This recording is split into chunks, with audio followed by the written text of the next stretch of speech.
नमस्कार दोस्तों।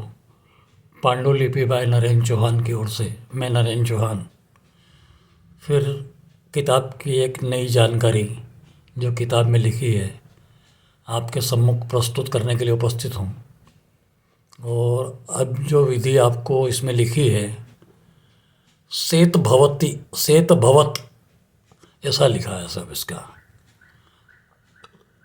तो इसमें जो सेत भवत लिखा है, सेत यानी कि जहाँ तक मेरा ख्याल है श्वेत यानी चांदी का ही हो सकता है।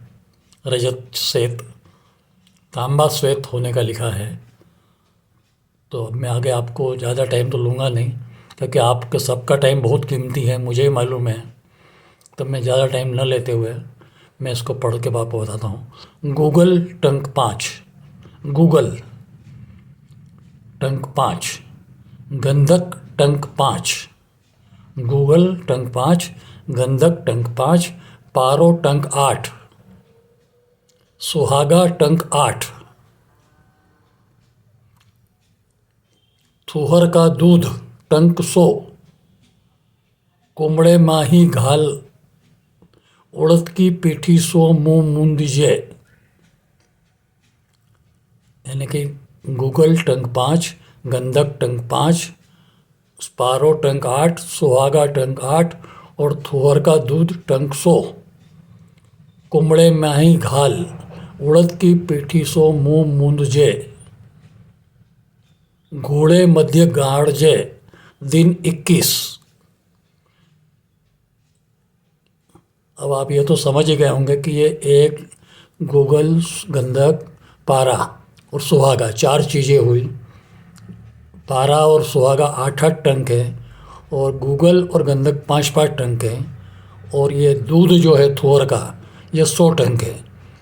कुमड़े में मतलब एक मटकी होगी, कुमड़ा है ना मटकी, उसमें डाल करके उड़द की पेठी सो मुँह मूंजे, यानी उड़द की दाल से जो अपन मुँह कपड़ मिट्टी जो करते हैं उस टाइप से उसका मुंह बंद करना है उड़द की पीठी से, और उसको धूड़े में गाड़ दीजिए। यानी गाय का गोबर वगैरह जो पड़ा रहता है वहाँ पर उसको गाड़ने का, धूड़ा उसी को कहते हैं मेरा ख्याल है, धूड़े में गाड़ जाए दिन 21। ताप पाछे उगाड़ लीजिए, उसके बाद उसको खोलिए।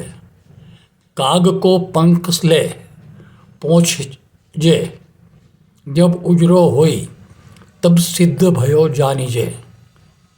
उसको 21 दिन तक तो फिर उसको धूड़े में गाड़ना है, 21 दिन बाद उसको खोलना है।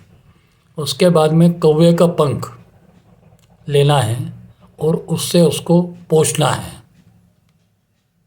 कौवे के पंख से उसको पोंछना है। अगर वो कौवे का पंख उजरो होई मतलब सफ़ेद हो जाए तब सिद्ध भयो जान जाए, तब यह मानने का सिद्ध भयो है ना आपका काम हो गया। जानीजे उजरो न होए तो फेर गाड़जे दिन 10 अथवा दिन 20। अगर नहीं होता है सफ़ेद तो आप उसको फिर से 10 दिन या 20 दिन के लिए और गाड़े, तब तांबा लेप कीजिए सेत भवत। तो उसको दूसरी बार मतलब 10 दिन या 20 दिन फिर गाड़ना है धूड़े में और लेप करना है तांबे पे, तो तांबा सेत भवत लिखा है सब इसमें। इस टाइप से इसमें जो लिखा है ये मैंने आपको पढ़ के सुना दिया। 5 और 5 10, 5 ग्राम गूगल, 5 ग्राम गंधक और 8 ग्राम पारा और 8 यानी 8 ग्राम 8 दूनी 16, 16 ये और 10 ये 26 टंक हुआ और उसको 100 टंक दूध में लेना है। अब इसको अगर अपन टंक अगर नहीं समझ पाते हैं तो जहाँ तक मेरा ख्याल है कि अगर अपन टंक इसमें बराबर बराबर मात्रा दी हुई है तो टंक के बजाय अपन 100 ग्राम में कर सकते हैं, ऐसा मेरा मानना है। मैंने ये नहीं कहता कि मैं सही बोल रहा हूँ क्योंकि इसके अंदर मात्रा दी हुई है कि गूगल टंक 5 यानी अपन ने 5 ग्राम लिया है, गंधक टंक 5 यानी 5 ग्राम ये ले लिया, पारा टंक 8 तो 8 ग्राम पारा ले लिया, सुहागा टंक 8 तो 8 टंक सुहागा ले लिया। अब सुअर का दूध टंक 100 तो 100 ग्राम दूध ले लिया। ऐसा मेरा मानना है सर। हाँ, अब ये फिर टंक के हिसाब से चलना है तो टंक कितने ग्राम का होता है, क्या होता है, ये मुझे नहीं मालूम है साहब। तो इस टाइप से इन्होंने लिखा है कि 21 दिन उसको गाड़ना है, उड़द की पीठी से मुंह बंद करके मिला के।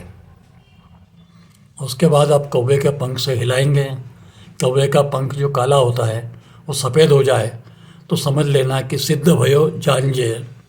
अगर उजरा यानी का सफ़ेद नहीं होता है तो उसको 10 या 20 दिन और उसको रखें, फिर तांबे को लेप करें, सेत भवत। इस तरह से इसमें दिया है, जो मैंने आपको पढ़ के सुना दिया, जैसा इसमें लिखा हुआ है सब। आपको अच्छा लगे तो वीडियो शेयर कर सकते हैं, अपने इष्ट मित्रों को लाइक कर सकते हैं। धन्यवाद सब।